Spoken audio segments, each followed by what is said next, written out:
NetCredit is here to say yes, because you're more than a credit score. Apply in minutes and get a decision as soon as the same day. Loans offered by NetCredit or lending partner banks and serviced by NetCredit. Application subject to review and approval. Learn more at netcredit.com/partners. NetCredit. Credit to the people. Hi, I'm Richard Karn, and you may have seen me on TV talking about the world's #1 expandable garden hose. Well, the brand new Pocket Hose Copperhead with Pocket Pivot is here, and it's a total game changer. Old-fashioned hoses get kinks and creases at the spigot, but the Copperhead's Pocket Pivot swivels 360 degrees for full water flow and freedom to water with ease all around your home. When you're all done, this rust-proof anti-burst hose shrinks back down to pocket size for effortless handling and tidy storage. Plus, your super light and ultra-durable Pocket Hose Copperhead is backed with a 10-year warranty. What could be better than that? I'll tell you what, an exciting exclusive offer just for you. For a limited time, you can get a free Pocket Pivot and their 10-pattern sprayer with the purchase of any size Copperhead hose. Just go to getcopperhead.com. That's getcopperhead.com for your 2 free gifts with purchase. Getcopperhead.com. Message and data rates may apply. See terms for details. Did you know that Game Pass or Pass is brought to you for free because of Spotify for podcasters? It's a totally free platform, and you can make a podcast today for free. Spotify for Podcasters lets you record and edit podcasts right from your phone or computer. So no matter what your setup is like, you can start creating today. Then you can distribute your podcast to Spotify and everywhere else that podcasts are heard. And if you're thinking about taking your podcast to the next level with a video podcast, Spotify can help you too. With Spotify for Podcasters, you can also earn money in a variety of ways that includes ads and podcast subscriptions. So what are you waiting for? Download the Spotify for Podcasters app or go to spotify.com/podcast to get started right now.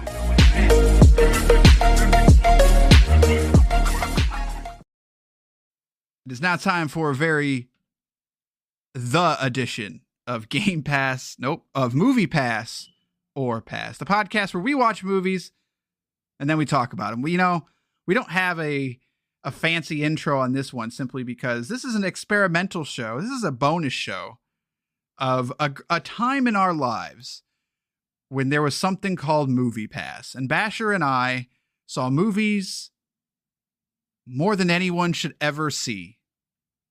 I saw almost 100 movies with my Movie Pass subscription in a year. You have any idea how many movies that is? It's about 100. But I mean, he kind of blew the lead there. But do you have any idea how much time that is? It's about 250 hours. Point is, ladies and gentlemen, Movie Pass is coming back this summer. And that's what we're here to talk about. That's not true. We're going to talk about Batman. I am Corey. I am joined by fellow Movie Pass extraordinaire, Basher. Good day, sirs. And when Movie Pass comes back, are we subscribing? You got dang right we are. Are we, though?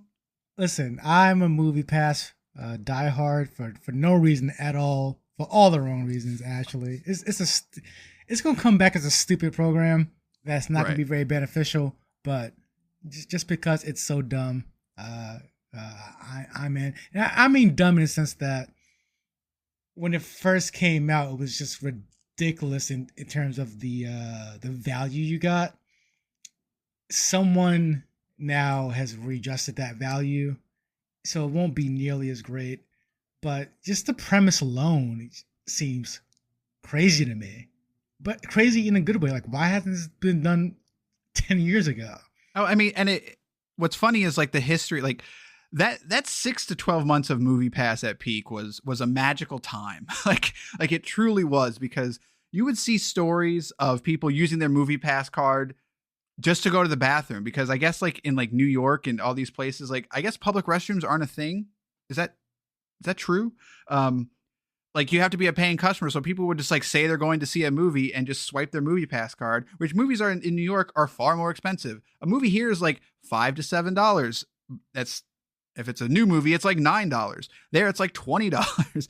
So it was a magical time. Anyways, let's talk about the Batman. The Batman is coming from Matt Reeves. This is the first outing of not Christopher Nolan. Wow. What's the word I'm looking for? Robert Patterson. Matt Reeves? Oh. as the Batman. And this is not taking place in the DC EU. This is taking place in its own thing. Has nothing to do with that. Verse. Yes. It has nothing to do with The Joker, which also came out. I'm sorry, Joker, which came out a couple years ago and did like $1 billion. It's not called The Joker? No, it's just called Joker.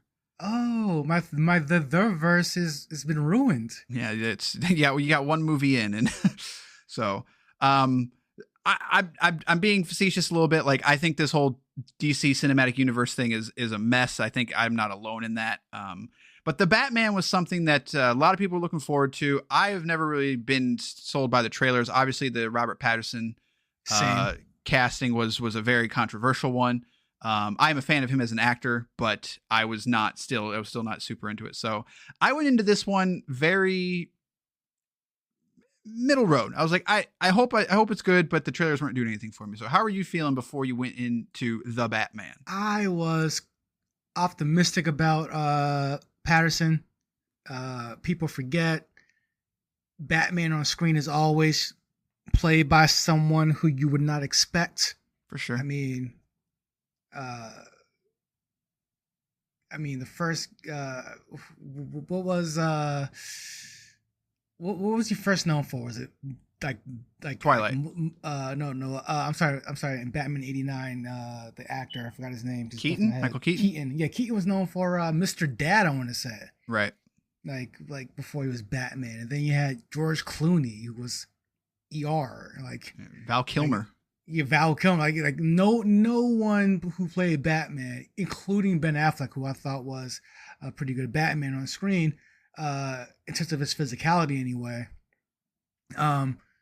No one looked at these people and said, yeah, that should be the next Batman. So the Patterson casting did not bother me at all. If anything, it was almost expected that they would get a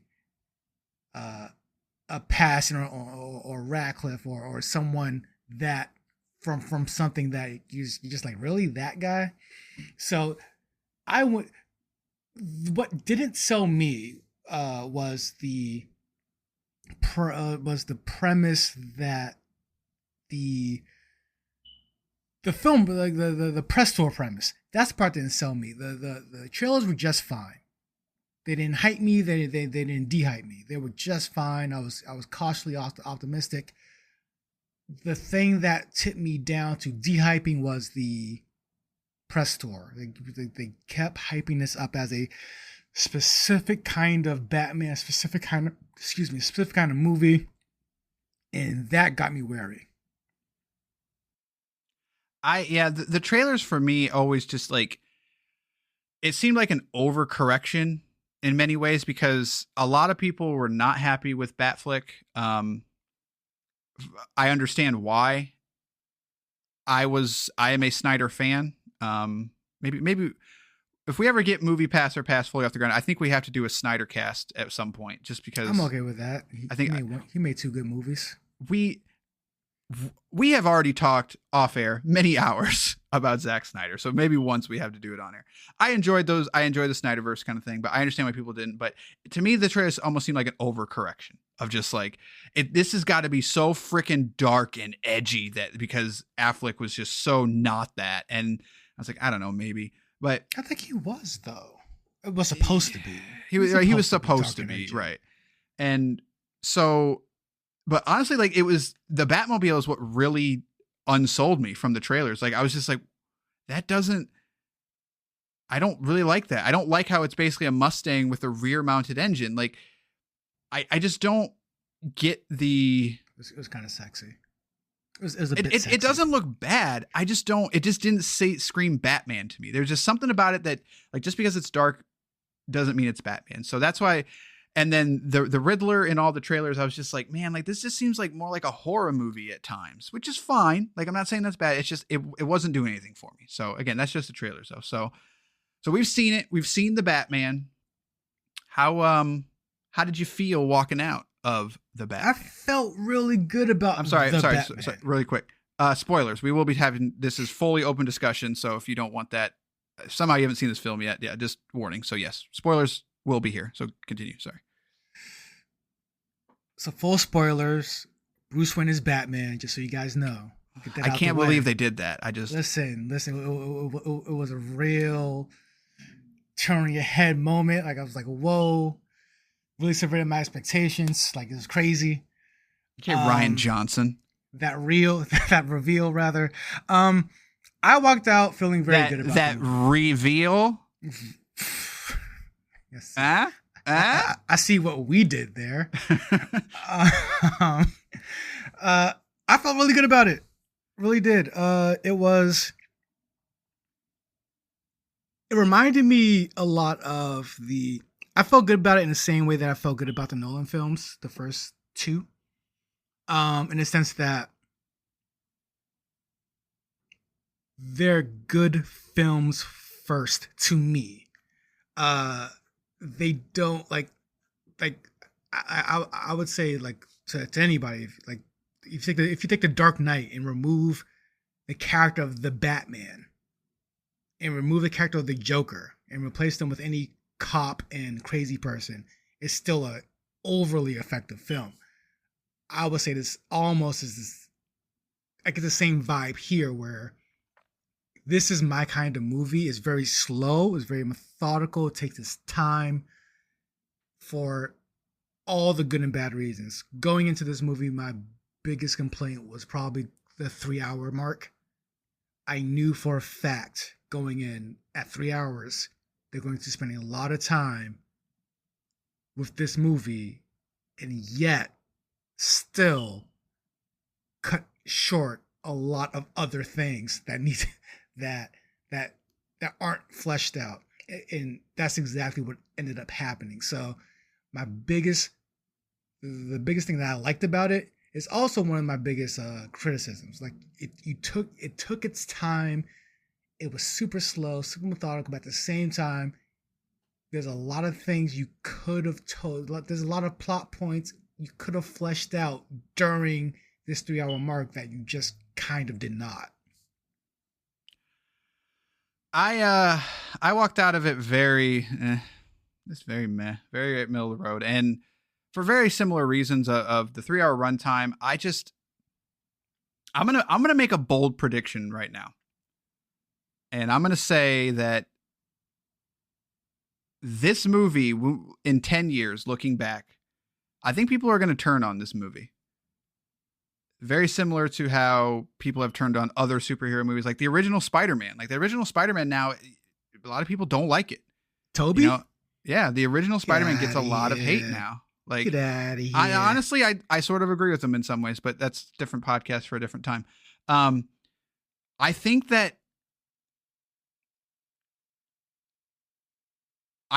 comparing this to the Nolan films is nuts. Like in terms of quality, I don't think this comes anywhere near those movies because there are so many plot threads that happen that don't really serve the greater story. And there's so many plot threads that, like, I'm sure I'm forgetting some. And I think there are entire plot threads that could be removed from this film and they don't play an integral part to the entire story.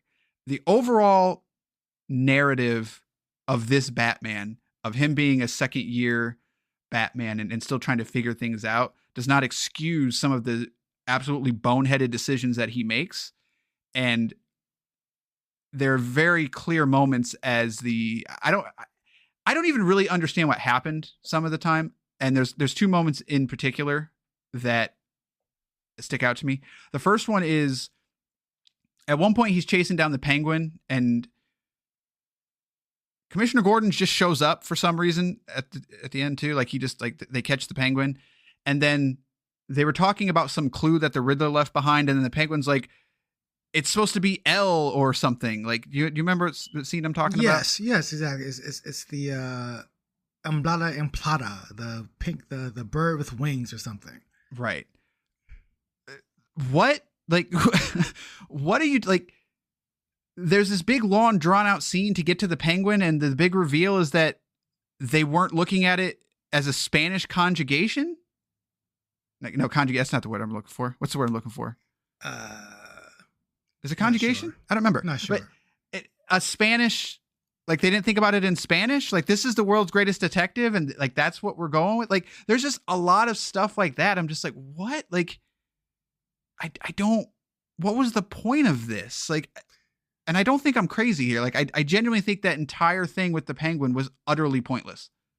I thought it served. I thought to your point, like, yeah, like, why not someone realize it might be Spanish? Like, yeah, pretty boneheaded, but I think I would disagree that it does serve the plot. It does serve the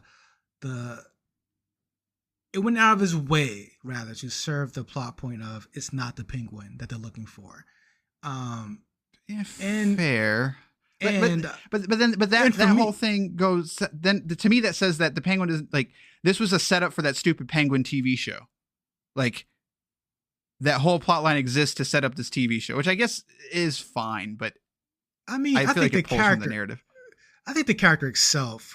I mean, like, I heard about that show after I've seen the movie, by the way, and I think that was pre-planned. The character being in the movie it was already going to be. They already knew it was going to be in the show. Like, this whole thing was, you know how this works. They have the show planned out at the same time the movie was being planned out. So I don't think.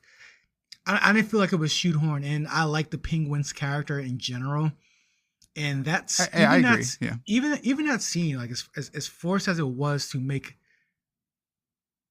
I accept that scene on his face because that was the funny moment for Batman.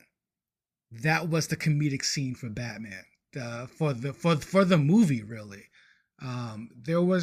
They did not weeden this up at all.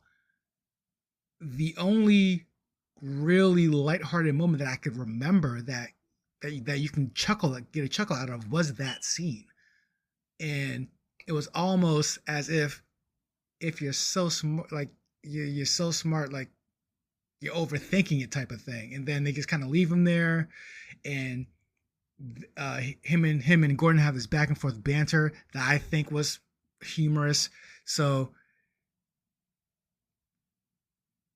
do you know Spanish Batman? I agree, pretty dumb.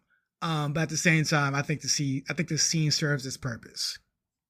Fair enough. I mean, yeah, like that is the comedic effect is there, but for me, I guess it just missed because the film is so freaking serious to a fault in some ways. Right. That it missed for me. I will say that the things that I did like, though, like to like I said, the reason I would not call this bad or like I walked out of it disappointed was just that the look of the film is phenomenal. Like, Matt Reeves. God, I love the look of this film. Yeah, like the set and the tone is just, I don't want to say it's unmatched because it's not what I want to say, but it's just he nails it. He does. He really does. And those are the moments of the film. Like, I just wish the whole film was that, like, of Batman being in Gotham doing his thing, but it's so distracted by everything else. Like, I didn't get that. It really frustrates me. Like, I got it. Like, I watched it with a friend of mine. My friend Jesse walked out saying he felt pretty much he didn't like it for the opposite reasons that you're saying. He felt like it was too much of that. And like, I personally couldn't get enough of it. I mean, I thought this has some of the most this is, like you say, in 10 years people are going to turn on this. I think in 10 years this is going to have some of the most iconic Batman scenery on film. I mean, I personally love a few of the scenes, like the way Matt Reeves shot the hallway scene where the guys are shooting at him with the machine guns and he's fighting them off, and all you see is the muzzle flashes every few seconds in like different scenery, different position. And it's like, that was just beautifully shot, and I think that was very much a Batman moment for me. Which I agree entirely. Just so you know. Yeah, I mean, like, and for me, I think I got a lot of those. I got a lot of those moments where Matt Reeves just really lined up a shot very well. Even the rehashed Batman talking to the Riddler or any bad guy in a prison scene, right? You see it all the time. I thought it was done extremely well here. I mean, just the idea that the Riddler's going on and on and on, and he thinks, and he leads even the audience to believe he knows who Batman is, and then it turns out he doesn't.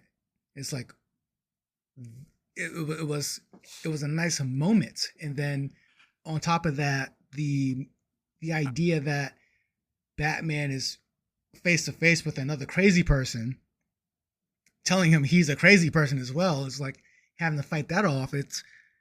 It goes into that plot point of Batman that, are you creating your own villains? Are you just as crazy as your villains? I think it does. I think they did their homework a lot on Batman. They created a on-screen Batman that I think was pretty fun to watch. There's a lot there. Everything you said in terms of the movie looking great, that's the stuff that I remember from this film, and because it's so visually striking, and like it's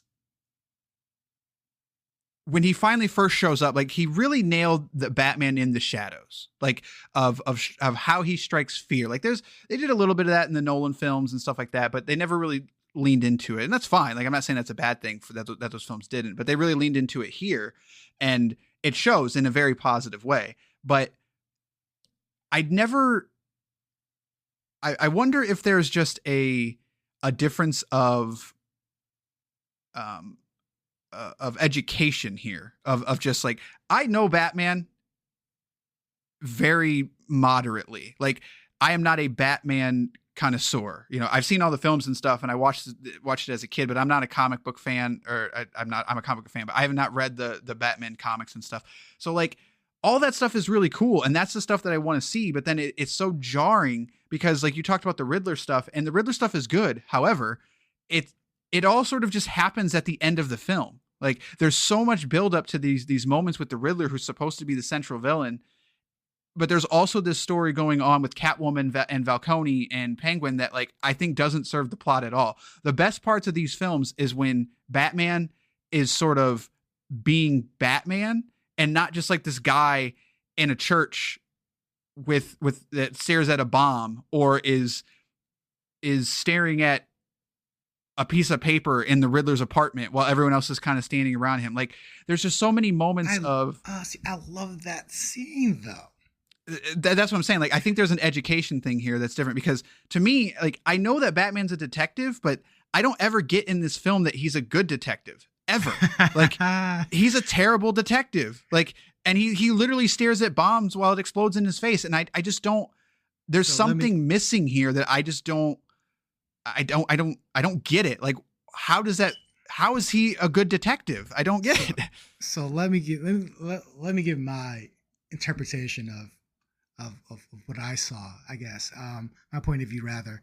So the bomb scene,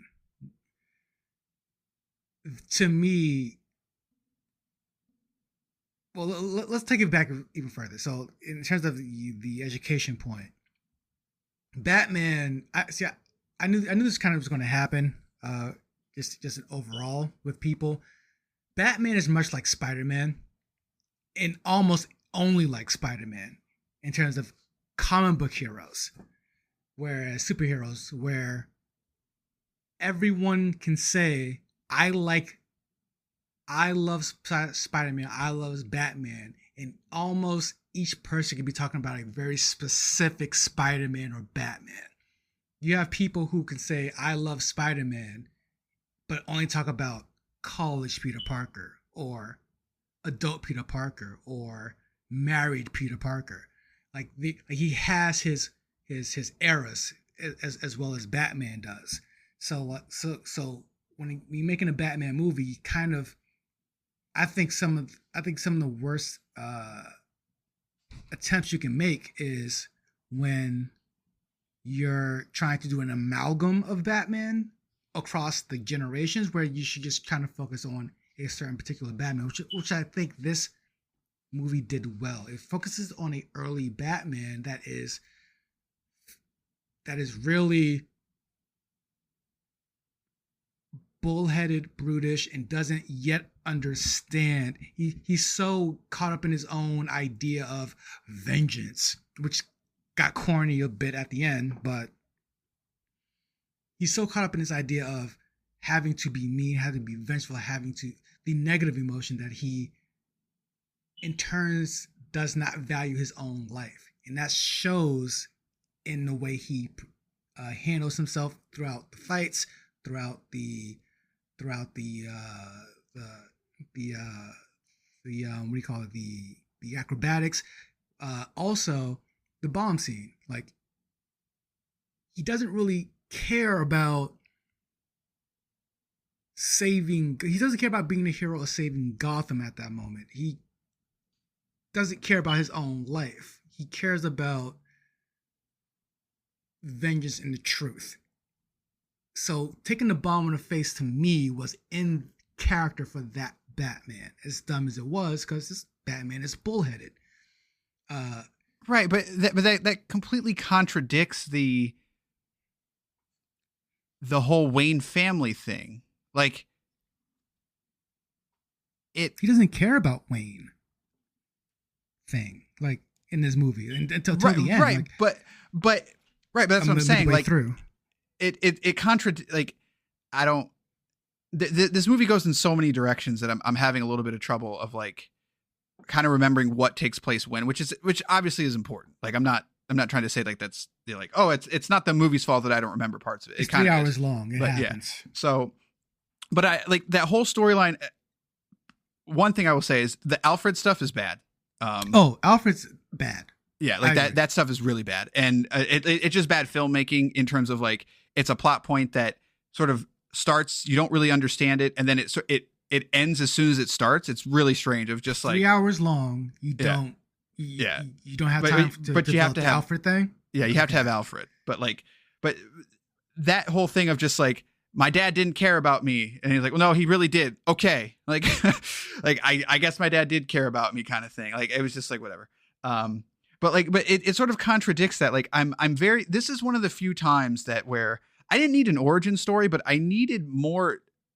I still don't understand exactly what this Batman does, like, or what his plan is. Like, he's got this plan. He's got this Gotham project, or whatever he wants to call it. And he wants to save it, right? Like, and he does not. So, like, am I just stupid? Like, so what's the point? Like, what does he want to do? That's kind of to me, that's kind of the point, because he does not, because Alfred at the beginning, throughout the movie, actually, when he's in the movie, Alfred is trying to get him to do more Wayne things. Even the new mayor is trying to be like, Bruce, like, let's get this new Gotham project off the ground, me and you. But he does not care about any of that. He thinks this Batman at this moment in time thinks he can only make a difference. First of all, he's so selfish that he thinks he can only make a difference, first of all. Secondly, he thinks he can only make a difference on the streets of Gotham. He doesn't believe in any of the mayor thing or the Gotham project or what Alfred's talking about. Like, none of that matters to him. So, like, to answer your question, like, what is his overall goal? Like, his goal is to go out there and scare people and be vengeance and do it that way. And like, your confusion and frustration is in that, I think, is the whole kind of point of the character, is like, you're doing this wrong. Like, you're just being a guy that beats up people. And right, but then why are we here? Like I don't mean that in a like, I'm not trying to be facetious and be like that open with it, but like, the entire first part of the film is him and Catwoman talking about how she wants to take down, you know, the whatever, Coney and them. Right. And it's like, and so, but he uses her for like inside information. So like, that completely contradicts what you just said, of just like, he thinks he can do it alone, but he has a partner the whole time, and like, their romance is very stupid. Like, well, I'm not saying he can do it alone. Like, he thinks he can. Like, he thinks he could. He thinks he does it selfishly. So like even during that moment, he's giving her the contacts and he's giving her the bug in the ear, and she's like, I don't feel safe. I don't want to do this. He's like, just do it. Right. He doesn't have a partner in that moment. He has a tool, and we were supposed to believe by the end that that tool becomes a partner, and he sees her as a person. But like again, in a 3 hour long movie, the relationship between him and Alfred and him and Catwoman is severely underdeveloped. Yeah, I want to try to, I'm kind of all over the place right now, and I'm trying to not jump around. I just like, I don't feel like we saw different films. I feel like we just have different interpretations of what exactly happened on screen. And to me, it's just frustrating in that I think there's good here. And when you said you compared it to the first two Batman films, like I saw those films and they're so tight and focused, like, and they're very deliberate. And I think what's missing for me is that Bruce Wayne character. Bruce Wayne's barely in this film, like at all, which is fine, but it really represents a contrast and allows a story to be told, especially the Batman story, in an organic way of two sides of the same coin kind of thing. Which is, obviously plays into the factor of like Two-Face and everything. Like it's so the Batman character is just as important as the Bruce Wayne character. And here it's really not. Like this is the Batman character. And so maybe it is an education thing, or maybe it's just the fact that I'm waiting to see Bruce Wayne and I don't get to see Bruce Wayne ever. That I guess not ever, but no, I mean that's accurate. 3 hours, 3 hour or more long movie is almost never. And again, I think it's a matter. I think it's just like you said, it's a matter of perspective. I think that is deliberate storytelling, filmmaking from what they wanted to do. He is all but denouncing the Bruce Wayne identity completely, because that duality of Bruce Wayne and Batman, like as we know, Batman is one of those superheroes where the costume is the real face, and Bruce Wayne is almost the secret identity. It's almost right. It's almost the mask. So, but that balance is it's not here, and it's not supposed right. to be. But so you're not wrong, right? In your frustrations either. But I argue, like, I don't know. I don't know if it's the film's fault or whatever, but it just because by the end of the movie, like they try to have that scene of like him helping the mayor or whatever, like because he loses, right? Like he fails and the Riddler wins in terms of flooding the city, and like Batman didn't see it, which again, I don't like that part. Yeah, it really bugs me. Like I don't like that. It super bugs me, the fact that it's just like, oh, the truth was in front of you right along. It's like, how was it? Like there was no indication at all that the truth was in front of him the whole time. And that style of storytelling, like it's almost like a Saw ending where it's trying to be like, oh, the truth was in front of you the whole time. You just had to pay attention. And like, it's a very dumb concept, but it works when it works well. Like the original Saw has an ending like that of just like, oh my God, it was in front of you the whole time. And they tried going for that here, in my opinion. And it just completely whiffs.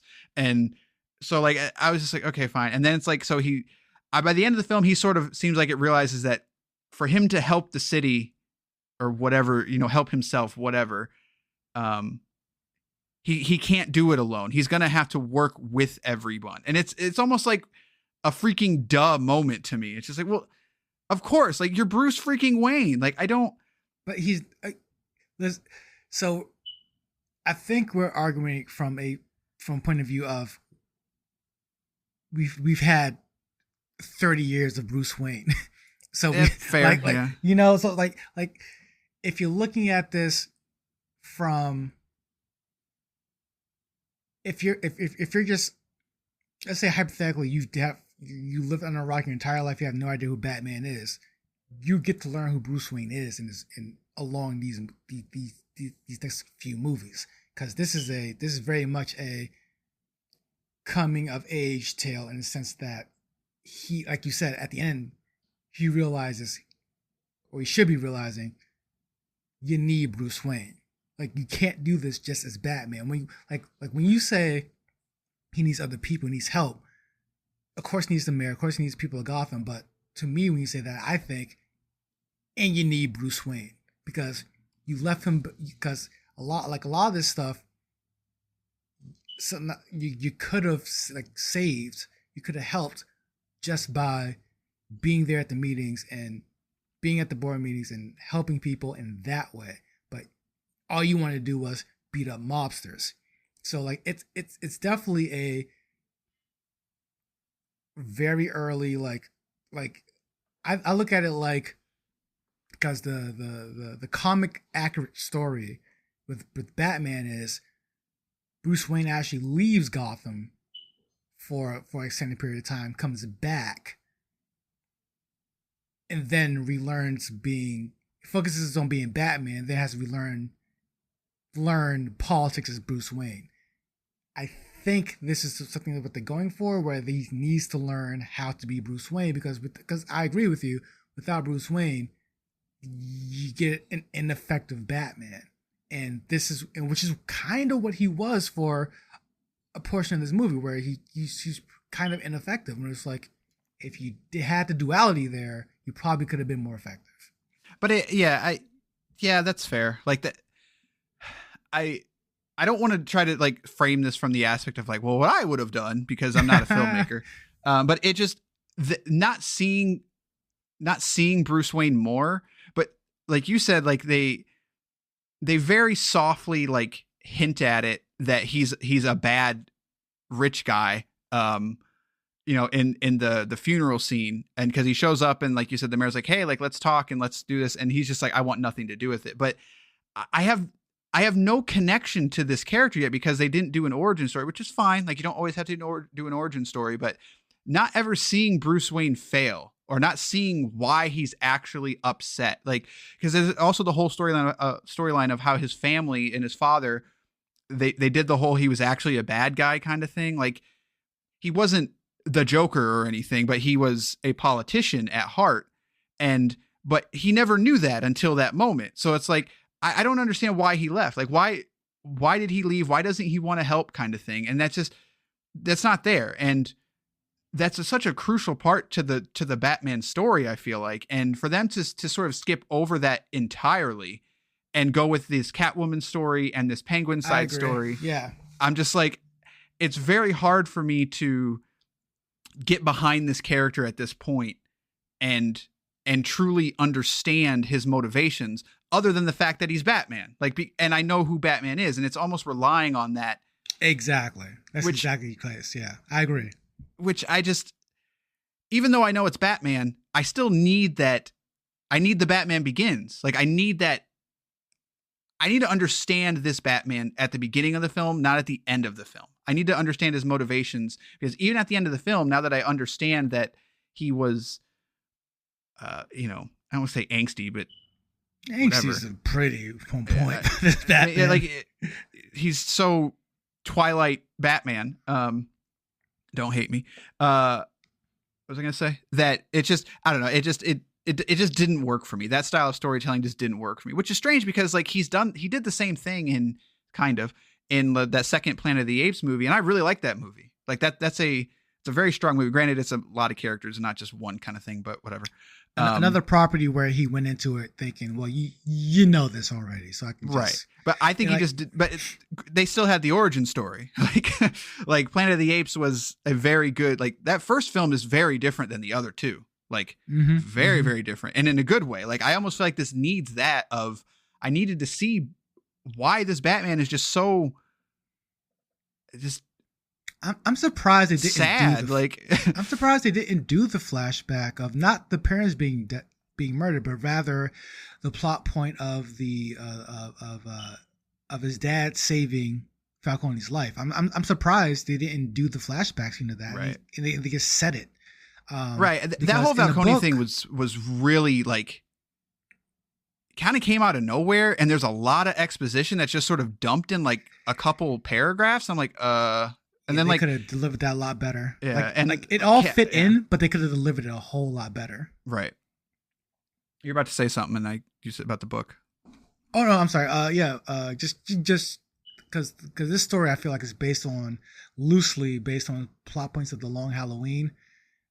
So like in the book, like they actually show like a flashback of Thomas Wayne working on Falcone, like as he shows up to the Wayne Manor. So it's like so like without Falcone telling you, as the viewer or the reader rather, you get to go, is Thomas Wayne a mobster? Like, isn't he? What's going on here? Why didn't he just do this? So like the exposition dump, I much prefer visual storytelling rather than let's spend 15 minutes going back and forth about is he a good guy or a bad guy. Right. And there was like you said, it was like 10 to 15 minutes, and I genuinely do not remember anything that was said there. And all it really was is just like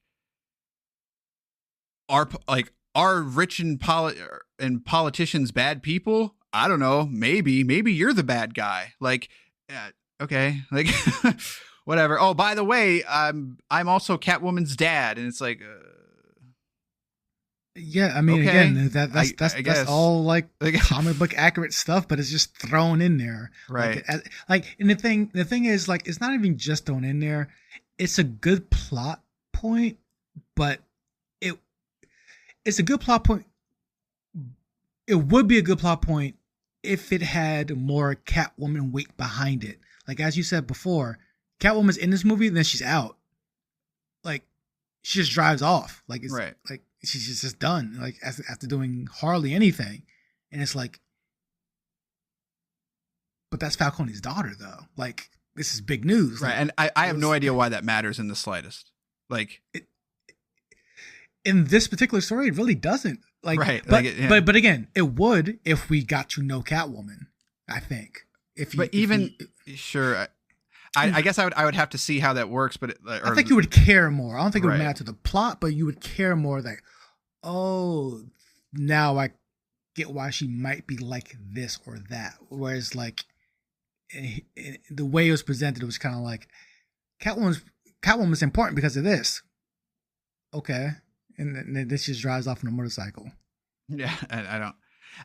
I get very Dark Knight Rises from this movie, in that, like, The Dark Knight Rises is a very flawed film, like, but there's still so many cool moments in it that I can still watch it and have a good time. Like, there's things that drive me absolutely nuts about it. Like, Catwoman in that movie, again, just utterly pointless in many ways. The whole Robin thing in Dark Knight Rises is utterly dumb. Like, he manages to figure out who Batman is just because, like that's what they came up with for that plot line in that movie, was like, how does he know he's Batman? I just know. Okay, like, fine, I guess. But that movie also has like one of the best openings ever, like, to a movie. It's the scene where Bane and Batman fight underground is just absolutely phenomenal, and it's a very powerful fight that means more. Like, it's not just a fight, you know, like there's so much more to it.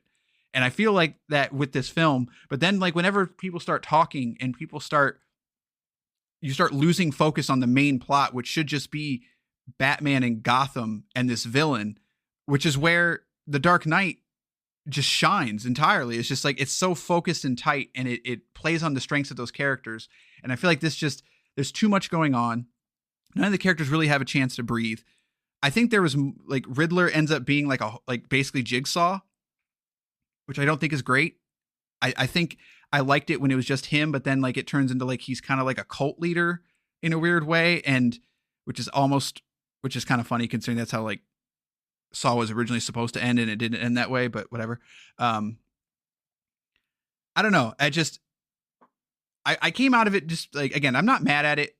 It just felt sloppy to me. Like, it's extremely well made in terms of visuals and production and all that, but it just felt very sloppily written and too much going on. Like I said, I'm not mad at it. I'll see the next one, but I don't think it's deserving of the praise that it's getting. I just don't see that movie there.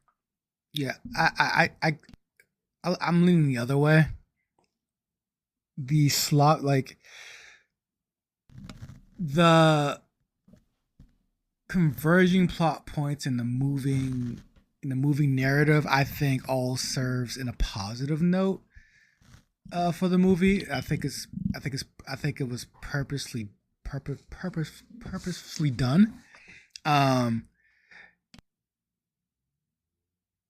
As a movie that's supposed to kind of keep you off balance and kind of keep you in this kind of Gotham in this movie, to me, felt like a character in and of itself, where it's like it's very chaotic, it's very bleak, sometimes hopeless, and I got that out of the narrative a lot, where it's just kind of like you're moving here, or he's involved. Well, how is he involved? So he's not involved. Like, it's a lot of moving around, and it's I felt like it's Batman just, it felt overwhelming. And if you describe a movie feeling overwhelming, most of the time you can see that as being a negative, but I felt like this almost like it was done on purpose. So it's like, I feel like, anyway, I'm not trying to excuse this like a Matrix Reloaded or whatever, like a new Matrix movie excusion, like saying like, oh, it's bad on purpose. Like, I think Matt Reeves purposely gave a disoriented Batman who's just kind of in over his head at times. He's on the ball, but he's on the ball. He's never ahead of the ball. He's just always on it or behind it. So he's always playing catch up, and you're playing catch up with the story. You're playing catch up with these characters, and nothing's fitting quite right at times. And I think that's done on purpose, and I like it for that reason. However, there's plenty of shortcomings in terms of, again, this movie's 3 hours, and even though you wanted the plot and plot lines to be hectic and chaotic, at the same time, you could still take some of those hours to build properly on characters like Alfred, like Catwoman. We got some good Gordon in there, but for the most part, I think I'm with you in the sense that I think you got some good Gordon, just enough Gordon so he can have his own TV show. I think he's getting his own as well. At the end of the day, I feel like a darn good Batman. I'm looking forward to seeing the growth of this Batman, and I'm hoping for a second movie that shows a more learned Batman. Like I'll excuse a second year Batman for being a second year Batman. It was entertaining for me, but like I'm almost reminded of your Marvel Spider-Man criticism. Like, why is he still in high school? Like, type of thing. Like, I don't want this Batman to be stuck in high school. Like, I think this was a very good outing. I will, however, be completely on your side of the fence if the next movie, which seems to feature the Joker, because it has to. They can't do that, right? I hate it. Like, hate it. Supposedly that is not going to happen. Yeah, like, but I don't know. Did you? Because they did release the scene of, like, there was a scene of him talking to the Joker, and I understand why they cut it now, because I didn't think it was very good. But I don't understand why they added that scene at the end. It's stupid. Yeah, because it doesn't need to happen. Because it felt like the reason that they originally included him at the beginning was because they're like, look, we're not doing the Joker. Like we're not doing it because it's always going to be compared to Heath Ledger. Like, at least for the next 20 years, kind of thing. Like, it's still too fresh. The Dark Knight is considered one of the, top movies of all time. Like, and one reason is because of him. Like, and so we're not going to do it. Like the Joker's in here, but he's never going to be the main focal point. Like, we've already sort of established that. But that scene at the end does exactly what you said. It makes it feel like that's what they're going to be doing, but they can't. They don't need to. You don't have to have the Joker. Batman has the best rogue gallery of all time, only matched by Spider-Man.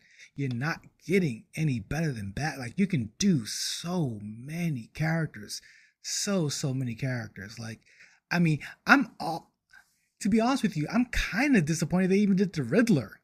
Like, yeah, like they could have started off with a medley of from Calendar Man to Killer Croc almost. Like, it's like you can do anything you want when it comes to Batman. Like, you don't have to go A tier all the time. So like if they're not doing the Joker in the next movie, like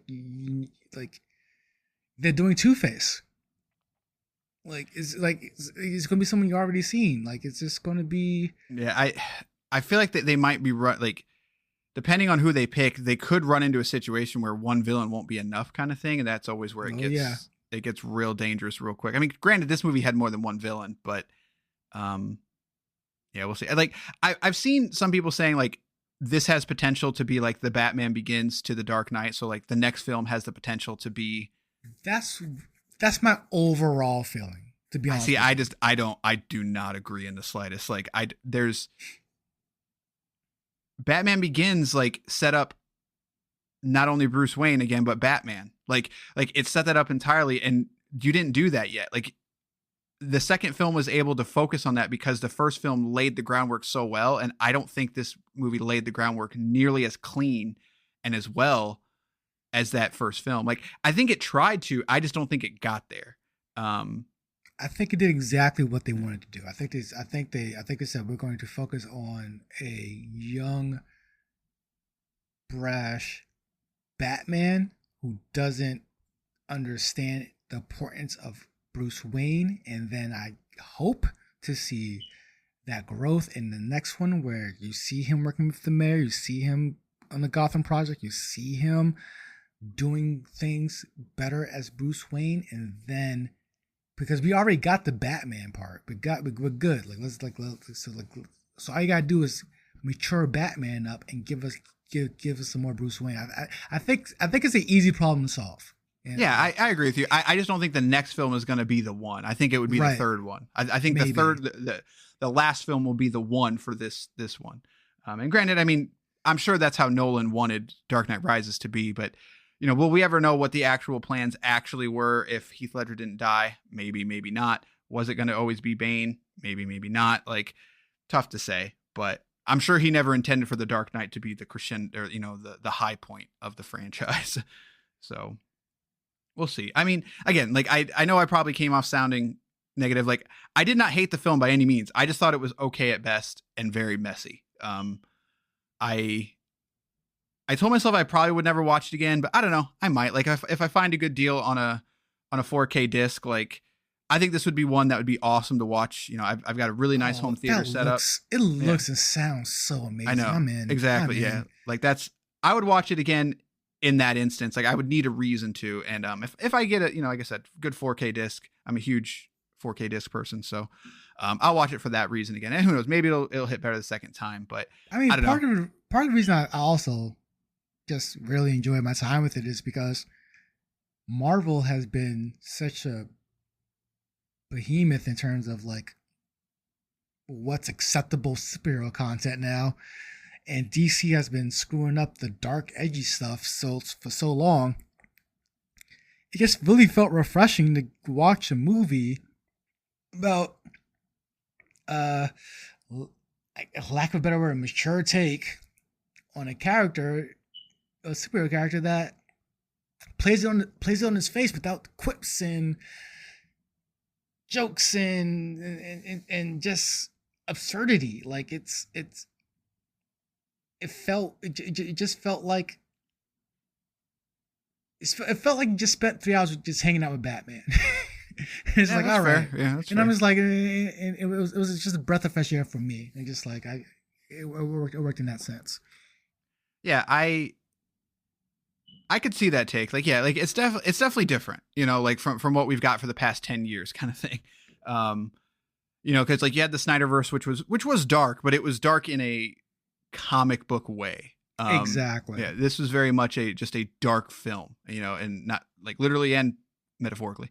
So yeah, I could see that. We'll see. I just don't have a lot of faith in DC. Like I genuinely don't. Or I should say Who Warner. does? I should say Who Warner. does? Yeah.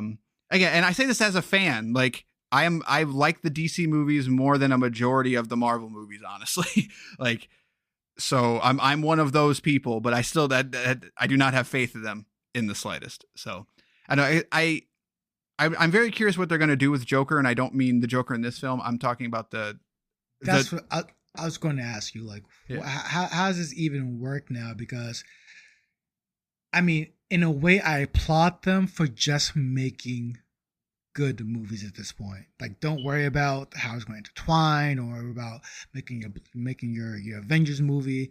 Just make good movies. Call it a day. Like, I applaud that, but it gets, at this point, even I'm confused. I spent 45 minutes explaining to a friend just the Marvel Spider-Man movies. right. Like, I absolutely love that joke of like, so do I have to see Spider-Man 1, 2, and 3, Spider-Man 1, 2, Spider-Man 1 and 2 to understand Spider-Man 3? Like, yeah, like, no, it's that is like exactly what it is. That is like the best tweet I've ever seen in my life. Like, No, but we legit spent a half an hour because she's like, I watched the no, I've seen this one already. Like, did you like so we're on Far From Home? Like, no. Like, I didn't see that one yet. Like, but you said you did. Like, but I saw the one with Jamie Foxx. I'm like, which one? yeah. Which Like- time? Yeah.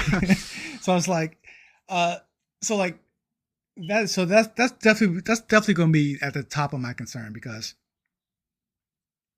I felt like they were just making good movies, like a Joker, like whether or not you like them or where you're at, like compared to their previous stuff, they just made the Joker, which is a standalone good movie. Batman, standalone good movie. Then it's like now the Joker's getting a sequel. And then on top of that, the Batman's getting several TV spinoffs. But they still haven't like confirmed the sequel to this, which is very strange. right. Which is like, but they technically, if I remember correctly, they have not actually like confirmed the Joker 2, right? Like they said that it's on Right. the docket, but they haven't like Right. committed to like a filming schedule, like, anything like that. They're like, oh no, like it's on the table. Like that doesn't. See, which scares me more because I'd prefer them to say at the time of Joker release, Joker 2 coming soon, Right. as opposed to waiting to see how the Batman goes and then reevaluating Joker because now my conspiracy brain goes, oh, so now you're trying to sneakily rebuild this universe, aren't you? Which I don't know. I guess spoilers for the Joker. Like, it was super weird when that was coming out, and they were just like, "No, this does not lead into the Batman at all," like you said. But then it's just like it directly like had the scene, like it had the scene of Right. Batman being born, and it's just like, why did you do that then? Like, I don't. Again, it's just messy, and that's just Warner at this point. Of just like, it shouldn't be this difficult. like just do it. Like, I don't understand why you're making this so hard, and I don't know. And they've It's got some good movies. Just make right, good movies. and they're leaning on the Flashpoint for reasons that everyone knows. Right. Just like you've screwed this up beyond belief now. And so you're going to get a reset to try and redo it. And I do enjoy the aspect of Michael Keaton being sort of the Nick Fury of it. But at the same time, it's like, you're still just doing what Marvel did, but now you're sort of getting greedy by being like, well, what if we did both? Like, what if we had a cinematic universe where everyone crossed over, like, because people love that. And they love to do the Leo DiCaprio and point at the screen meme, like, oh yeah, that's cool. But we also want to make great movies. It's like, why not just do one? Like, you can do all of that and still have a universe and not have it be so freaking complicated and stupid. Like, I don't, yeah, rant over. It's just a mess. But that's my that's my only concern coming at not my only. That's my biggest concern coming out of the Batman. It's overall, I think it was a good movie, and I like the approach of just making good movies, letting directors do their thing. I look forward to the next Matt Reeves movie. However, I just Warner Brothers, bro, like it's like mess. Sharks in the water right now. Like Joker, right. Critical acclaim, Batman, critical acclaim. And this is what's the next best thing, right? Batman, this is not a slight against the Batman because like whatever, but it's like the Joker did over $1 billion, and it looks like Batman's not going to come anywhere close. Like, and that's crazy to me. Like, that's nuts. Like, what are we doing here? And so then like I get these weird Sony vibes of just like, are they actually happy with this? Yeah, I don't think they are. I don't think Suits are. Right. Like I think they thought this was going to be $1 billion easy, and it's not. Like I'm not making that up, right? Joker did $1 billion, right? I'm going off your word. If it did $1 billion, like you can look it up real quick. We have the power of the internet. We have the technology. Fingertips. Yeah, Joker became the top-rated film of all time, box office topping 2018's Deadpool 2. Is the first now R-rated film to pass $1 billion in the box office. The Batman box office. Okay, it might. It's probably not going to reach $1 billion. It's at $627 million. Okay, so it'll hit 8 by its probably. Yeah, maybe 750 maybe. Bad. Yeah, that's not bad. Okay, so it's not a Billy, but at the same time, so they'll be more than happy with it at that point. Right. So but they also do have kind of I guess that's not a terribly great argument for it, but of just like it's hitting HBO Max like relatively quick too. I think they announced it not too long ago. The Batman, late April. So I mean, less than a month. April 19th. Oh, that's very close. Yeah. And not to prolong this review or any longer than it already has been, right. But it goes to show Warner Brothers, like if you just make good things that people like you don't have to force Snyder to change his vision. You don't have to. Right. You don't have to spend millions to CGI a mustache out. If you just let people make good movies and fall through with their vision, even maybe you'll be fine. Right. Like more than fine. Like I look at Man of Steel and it's like the reason we're in this situation is because Man of Steel didn't do $1 billion. Exactly. Like that. Right. That's where this whole thing started. That was the start of this entire new DC resurgence, and we're still kind of here. like the movies that made $1 billion, Aquaman and Joker. Like that's the world we're living in. But when you think about it, it makes perfect sense. It does, right? It does. Like you have a comic book movie that is 100% a comic book movie.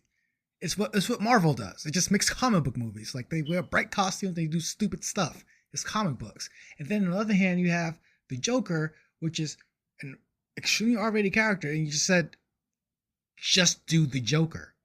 Like, just let the characters it's just so frustrating to me. Rant over. It's frustrating to me that how DC has arguably the better characters, and it just won't let them freaking breathe on screen. Right. All right. That's going to do it. So thank you for joining us for this review on The Batman on this bonus episode. I guess we'll kind of reveal it here. It's not, to all 150 of you. We've talked about it, but Basher and I are getting pretty close. We think we're going to launch the movie side of the podcast. Instead of doing these bonus episodes, we're going to be doing Movie Pass or Pass. Again, not confirmed. It's likely going to happen, but we still haven't quite figured out a format. We don't know if it's going to be more freeform.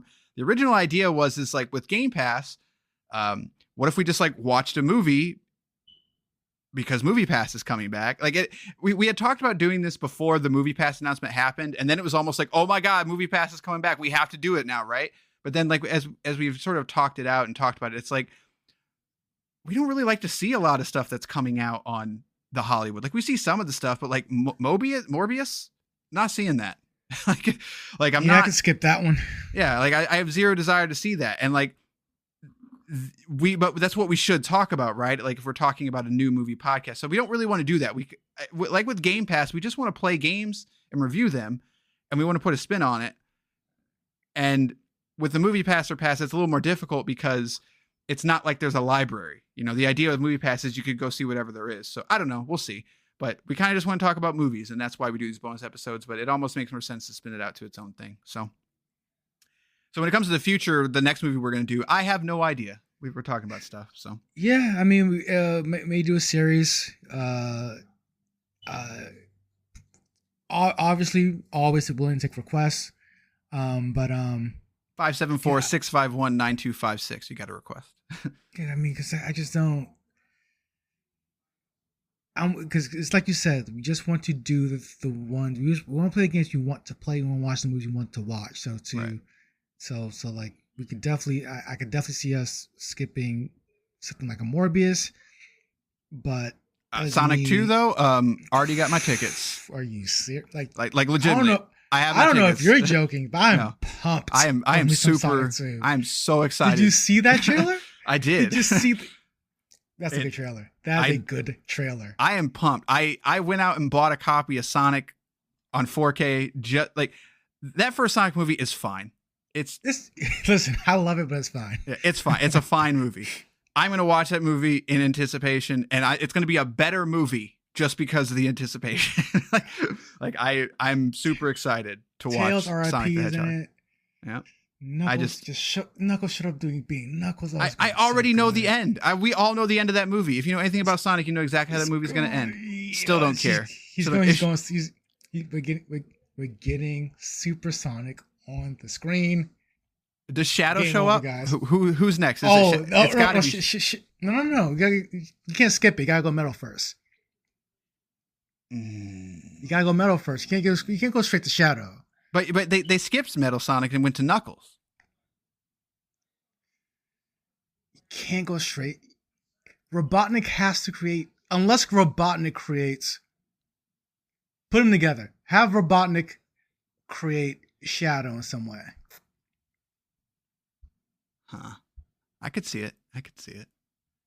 We'll see. All right, that's gonna do this episode. We're super excited about Sonic. We'll see you next time, some point with a movie. Good day, sirs.